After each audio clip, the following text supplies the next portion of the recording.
இந்த உலகமே ஆராய்ந்து துதித்தாலும் பலராமன் பெருமையை சொல்லி முடிக்க முடியாது. இந்த பாட்டுல பாருங்க, பலராமனை கொண்டாடிட்டா பெரியாழ்வார் யசோதை. பலராமன் கண்ணனுக்கு எல்லாவித கைங்கரியங்களும் பண்ணிட்டு இருக்கார். அவரை மட்டும் புகழணும்னா உலகத்தில் உள்ள அத்தனை மக்களும் எவ்வளவுதான் சிந்தித்து சிந்தித்து ஆராய்ந்து பார்த்தாலும் எல்லாருடைய மூளையையும், இங்க மணவாள மௌனிகள் வியாக்கியானம் பண்றார், உலகத்துல எத்தனை பேர் இருக்காளோ எல்லார் மூளையையும் ஒன்று சேர்த்து அத்தனை ஞானத்தை கொண்டு ஆராய்ந்து பார்த்தாலும் எல்லை காண முடியாதபடி புகழ். புகழ் என்றால் இந்த இடத்துல மங்கள குணம், பெருமைன்னு அர்த்தம். அத்தனை குணங்கள் நிறைந்தவர் பலராமன்.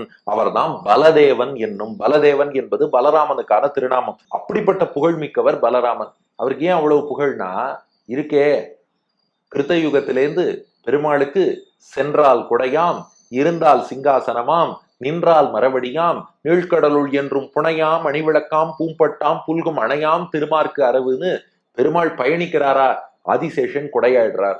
பெருமாள் அமர்கிறாரா, அப்படியே சிம்மாசனம் ஆயிடுறார். பெருமாள் நின்ற திருக்கோலத்தில் எழுந்தருள்கிறாரா, ஆதிசேஷனே பாதுகையாயிடுறார். பெருமாள் பள்ளி கொள்கிறாரா, படுக்கையாகிறார்.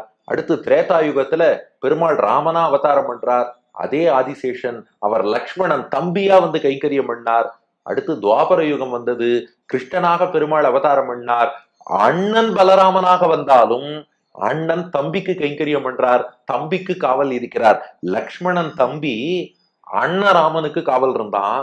பலராமன் அண்ணன், தம்பி கிருஷ்ணனுக்கு காவல் இருக்கார். அப்ப அண்ணனா தம்பியா, அந்த மூத்தவனா இளையவனாங்கிற முறை மாறலாம், ஆனா கைங்கரியம்ங்கிறது மாறுவது இல்லையே. ஒரு ஜீவாத்மா எந்த நிலையில் இருந்தாலும் பெருமாளுக்கு எப்படி கைங்கரியம் பண்ணணுங்கிறத அவர் தானே காட்டுறார். அப்போ பன்னி உலகம் பரவி ஓவா புகழ் பலதேவன். இந்த உலகம் ஒன்று சேர்ந்து துதித்தாலும் கூட அவர் பெருமையை சொல்லி முடிக்க முடியுமா?